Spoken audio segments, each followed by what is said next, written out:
I'm James Wickstrom, a teacher of Yahweh, and as a guest on Pastor Bob's program tonight is Rabbi A.B. Finkelstein on the East Coast of the United States. We're going to be coming back to you after this break. Just hold your chair and hold your place. We'll be back in just one moment. I'd like to welcome you back for the second half of Pastor Bob's broadcast tonight on the Turner Radio Network on John 844. I'm James Wickstrom, a teacher of Yahweh, sitting in for Bob tonight. I wanted to thank him for covering for me last week a broadcast, The Lying Jews. Very interesting that I have one on here with no conscience, but he's coming up and at least telling the truth to what's going on in the country, is Rabbi A.B. Finkelstein from the East Coast of the United States. Rabbi Finkelstein, are you still there? I am here, and remember, there's never been a Jew in the history of the world that ever told a lie. We always tell the truth. Yes, I see. I know what your truth is. Your truth to you is a lie to us, but that's fine. I'd like to get into the situation that took place years ago. I know you're well aware of it. It was called the Bolshevik Revolution over in Christian Russia. It's been reported here on congressional documents in the United States, and it's in many places now, that actually it was Jews who financed the Bolsheviks' Jew communist revolution against the Tsar. Would you comment on that? Well, it was really the Rothschild family that financed it because they got all the shekels. Boy, let me tell you, they got the shekels. When the old man died in 1812, he owned half of all the known wealth in the world. Oy vey! The rest of us got to chop up the rest of it. But anyway, we started the Bolshevik Revolution there because you might as well start with taking over the biggest country in the world, which was Russia, and we had the help to murder the Tsar from his cousins, the Kaiser, and the King and Queen of England, and so they helped us, and they gave us all the inside information that we needed to take the country over.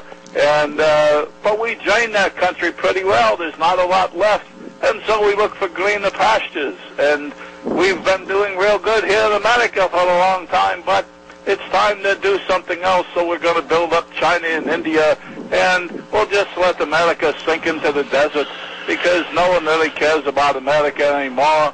It's, you know, there's not a lot of shekels to be made anymore. You know, as they say, you can't get blood out of a stone, and we've gotten as much blood out of this stone as we're going to get. You know, it's interesting because I'm glad you brought that up because this country is in great despair here.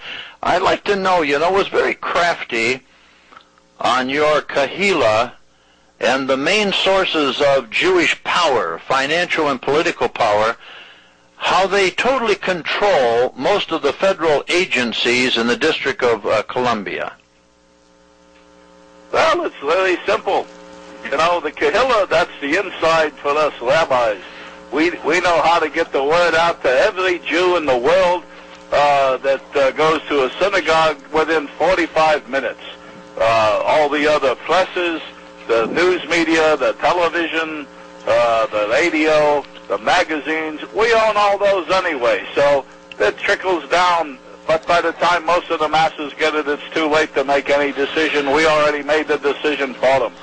You know, it's interesting, with trouble looming on the horizon in the United States, you know, there's a lot of white people like me, of European ancestry, who don't really know what's going on. And there's a large percentage of Jews in this country who really don't know what's going on either. They're going to be cannon fodder too, aren't they? There's a few at the bottom that don't go to the synagogue and they don't know, but they know, they hear, you know, at parties we discuss it, you know, how we're going to wipe out the white race and wipe out the Arab race, actually let them wipe out each other and make a lot of money. That's pretty smart. You know, us Jews, we're pretty smart guys. I know. And eventually we'll get all the rest of the countries around the world, they'll wipe each other out, because us Jews, we're special. We're the chosen people, and we're the smartest people in the world, and we have always said down through the ages, we want a world of our own. and we're going to get it, and there's nothing any of the Goyim cattle are going to do to stop it. L'chaim. So you see, it's very interesting that you should bring all of this up, because where do the blacks fit in? I know that you use them. They've been part of the Jewish Communist Party in the United States, a vast majority. What's going to be their end when this is all over?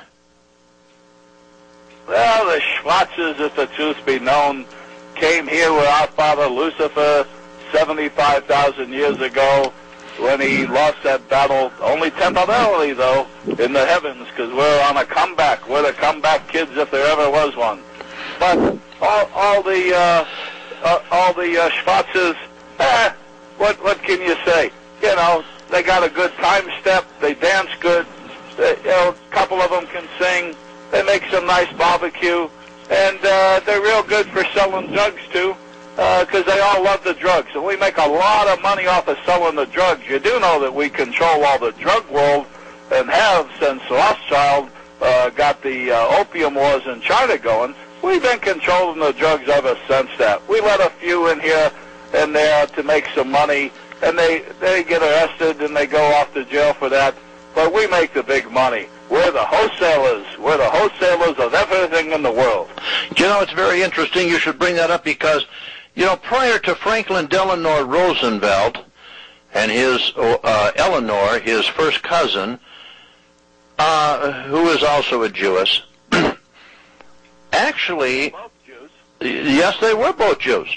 And it's very interesting. Until they got in office, the Jews had control of the money, but they didn't have control or a good foothold in Washington, D.C., did they? No, we had control since the Civil War. Rothschild, he backed both sides of the Civil War, and when the smoke cleared, he was getting shekels from both of them, lots of interest. They're never going to be able to pay back the war debt. We really controlled it then. Basically, what we've been doing is consolidating. I'll tell you something about that Eleanor girl. She got a face that would stop a clock. A train. A train, too. Now, as we talk about conditions in this country, Rabbi Finkelstein, the people know that their standard of living is it's not meticulously being destroyed now. It's coming by chunks. It's coming by large gouges at this time. Total industrial plants, automotive plants are being shut down. 1,500 to 3,000 in a plant are losing their livelihood. It's just a matter of time, isn't there? Well, of course. But all they really ever had anyway, once you give up working for yourself and you work for somebody else, you're a slave to that person. What you're doing is actually, he's not paying you money, but all the labor that you're doing, you're giving him a piece of the action. And when you give him a piece of the action, you're making him the rich guy, not you. So all we let them do is make a subsistence living. They could never afford to buy a house on their own. We got to give them a payment plan. Of course, we do them a favor, and so we collect a little interest for that, about 3 houses for every one that we sell them.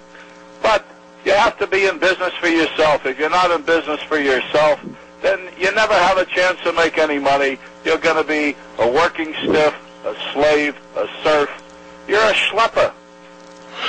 You know, Rabbi Finkelstein, you're very brazen tonight, and I'm really surprised at how truthful that you've been in answering a lot of my point-blank questions. Why is it hard for why do the Jews feel, or is this just a paranoid, schizophrenic feeling that everyone in this country is looking at them, want to do things to them and stuff like that? Well, they better not look at us too hard and accuse us, because that's anti-Semitism. And if we catch you with anti-Semitism, we can throw a book at you. Remember, we control the court system, all the Jew judges, the Jew lawyers, the Jew prosecutors, and we wrote most of the law. Not us necessarily, but we pay our goyim in Washington, D.C., the Democrats and the Republicans, they sit around and we have them write up laws.